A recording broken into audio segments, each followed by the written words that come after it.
Yes, it is available, Mr. Kasi Chair. po last resort ito eh. Yes. Kung ako pong tatanungin nyo, ayoko pong dito tayo humantong.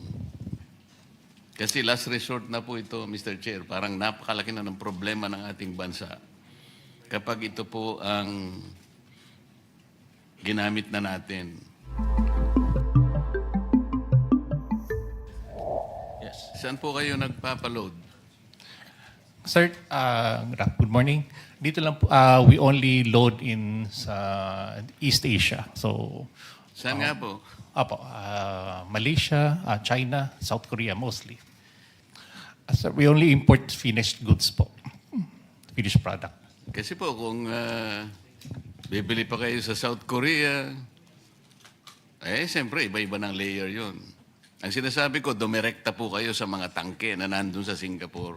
Kanina ko pa nga po sinasabi yun. Bakit nga po ayun yung tingnan yon? Kasi po kung doon tayo nakapokus, there is no problem to speak of in the first place. Kapag napatunayan po na tama yung data. Hindi po ba? Sir, I believe Singapore has ceased all exports. Ano po? Singapore has ceased all exports. Hindi nga po, kung ma-check po ninyo yung data ang sinasabi ko, I can give you even a name to contact. Sir, okay. Thank you very much. We would like to get that data. Yeah, well, we'll request Senator Marcoleta to give us the information of that supplier. Siguro kailangan na natin siya ngayon. No? To be honest about it, after hearing the statements of the oil companies, medyo na-depress po ako dahil parang hanggang May na lang tayo. After May, tama po ba? Hanggang April pala, until end of April. After end of April, parang For Petron, it's up to the end of May. end of May for Petron, but the others is until end of April, correct? We're continuing to work on getting more supply week Yeah. in and week But out. what I wanted to hear is certainty na merong supply papasok. No? And after hearing all of the comments, ang narinig ko is uncertainty. No? After April, after May, and it's quite concerning because you cannot run a country with uncertainty of fuel supply. No? You cannot run businesses with uncertainty of fuel supply. No? So with that, we will drill down on those details later on, and we'll allow our senators now to propound their questions. Senator Marcoleta, since you came in early, you have 10 minutes, unless you have already asked all your questions. Gusto ko pong i-direct ang tanong ko sa DOE. Kasi po kanina sa opening statement, Mr. Chair, binanggit po natin yung Republic Act 8489. Kakambal na nga po niya yung binanggit po natin na executive order.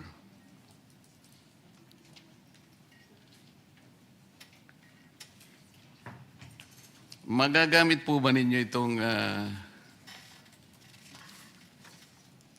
andiyan ba si Secretary? Wala. Magagamit ba ninyo yung Section 14, Article E? Paragraph E ng 8479? Yes, it is available, Mr. Kasi Chair. po last resort ito eh. Yes. Kung ako pong tatanungin nyo, ayoko pong dito tayo humantong.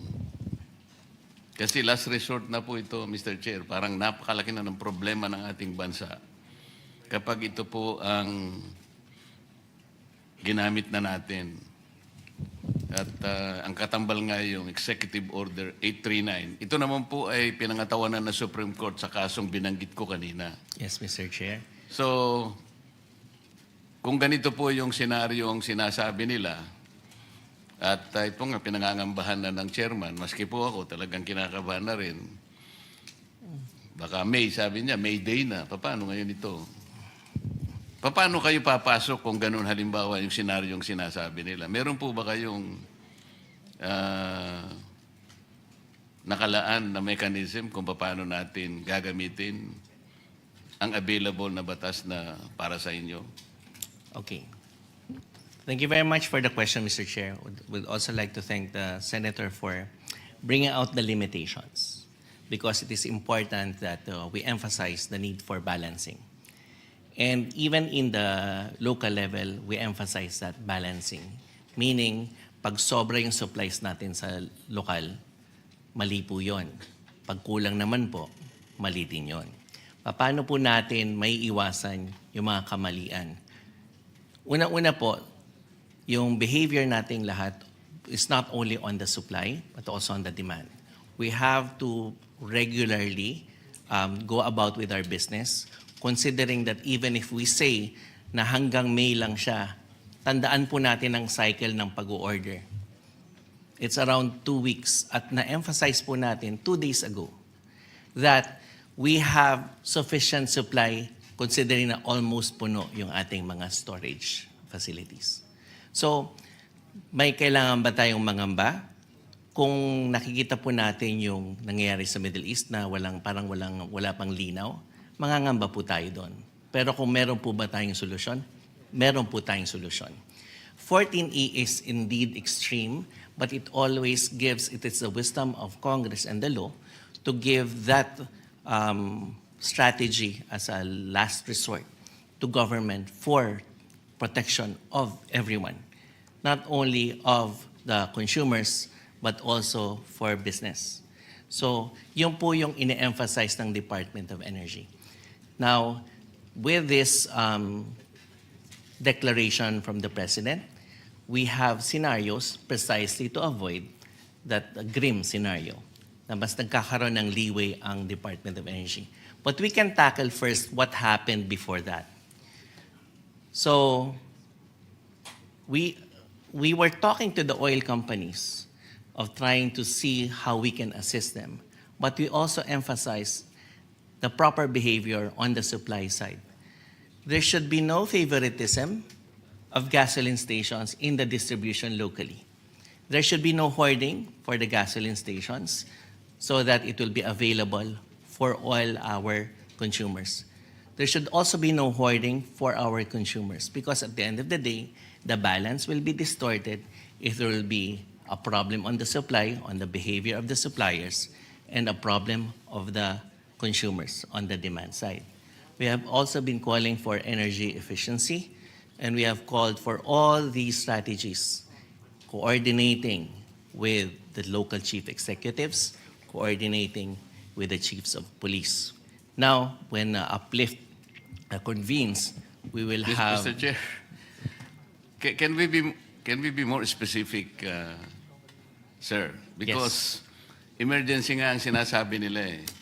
Ako naman sabi ko parang wala akong makitang emergency, but the other side is talking about a grim scenario. So kung halimbawa talagang meron ng grim scenario, ano bang gagawin ng DOE? For example, para lang magkaintindihan tayo, can DOE, for example, issue a show cause order? Yes. Nag-yes ka kagad, hindi mo pa Ay, sorry. tinatanong. For example, can the DOE issue a show cause order to stations, for example, gas stations, that implement price hikes beyond what is qualified or what is justified by MAPS? Kasi kunyari, tanggapin natin merong MAPS or Argus averages. Kasi ang pinag-uusapan natin ngayon, kanina tinanong ko, wala naman sumagot isa man sa mga oil companies.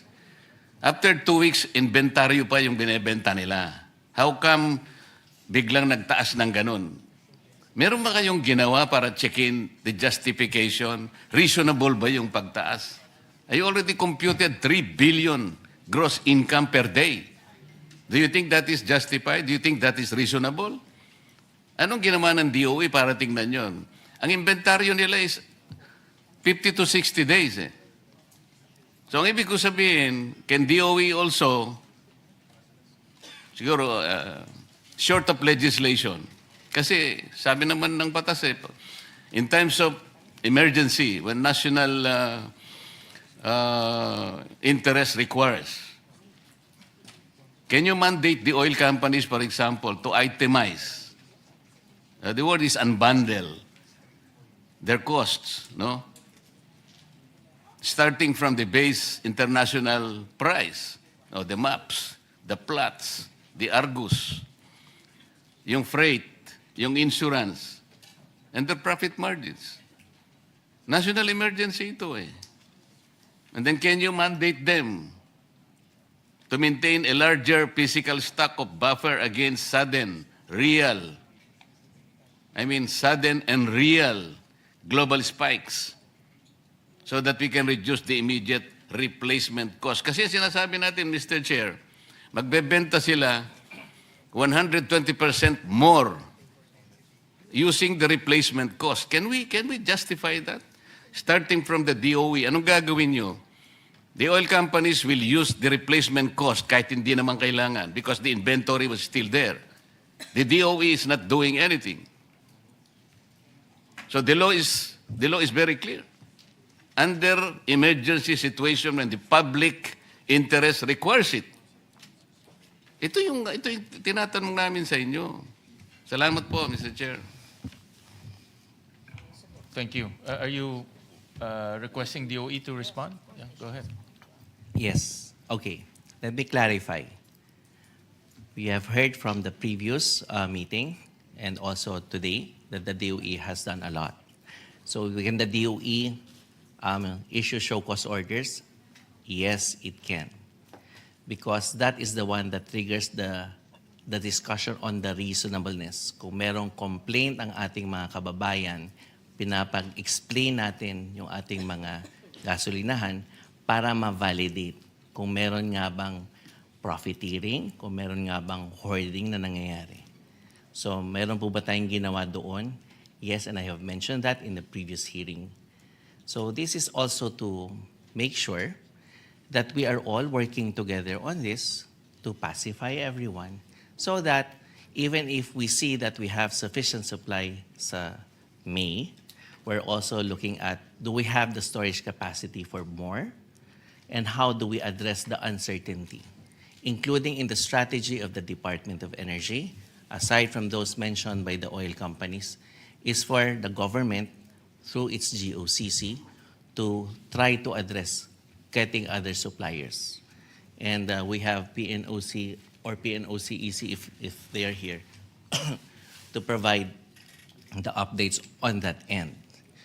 We were also able to look into not only the demand side management, but the coordination on the ground. How do we make sure that the balance is not only for the country, but when we pass through San Juan going to Makati, diesel will be available. Kasi meron tayong mga nakukuhang reports that some items are not available in certain gasoline stations.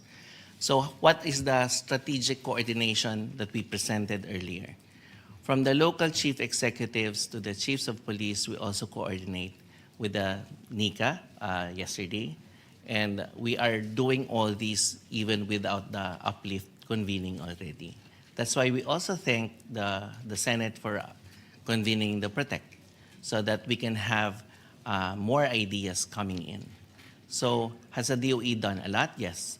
So there is the show cause order. From the show cause order, it goes through the scrutiny, and if there will be more explanations that should be written and under oath, it opens up those who will not tell us the truth or those who will not submit that documents that are truthful. It opens up criminal cases, including but not limited to perjury, including but not limited to falsification of documents. So even without using 14E, we have been doing all this under the certificate of compliance. So we are using, in a way, the conditions that we have given out to all those that would engage in the business of selling petroleum products. So we also emphasize that the business of selling petroleum products carries with it a greater responsibility. They were given by the oil deregulation law to have pricing strategies, partnerships with malls, partnerships with credit cards, so that they will be able to compete and enable themselves to expand their network throughout the country. But what the DOE also emphasizes is there should be no abuse of market position or market behavior, especially during times of extraordinary circumstances, which is what we have now. So have the oil companies and the gasoline stations been cooperating? Generally, yes, but we are still looking for those who have not been cooperating. So when we showed our faces on the ground, we were not there to tell everyone that we will close the gasoline stations. No, we were telling everyone that government is present, government will protect not only the business, but especially our consumers. So everyone has a stake here. So that is what we are doing. So 14E, under the oil deregulation law, is available as an extreme scenario, but we will not get there because of the cooperation. And if we see that there are people or gas stations or businessmen that are not cooperating, we will go after them. Because yun po yung mga exercises na gano'n ang pwede magpabilis na umabot tayo sa extreme scenario, which we want to avoid. Thank you, Mr. Chair.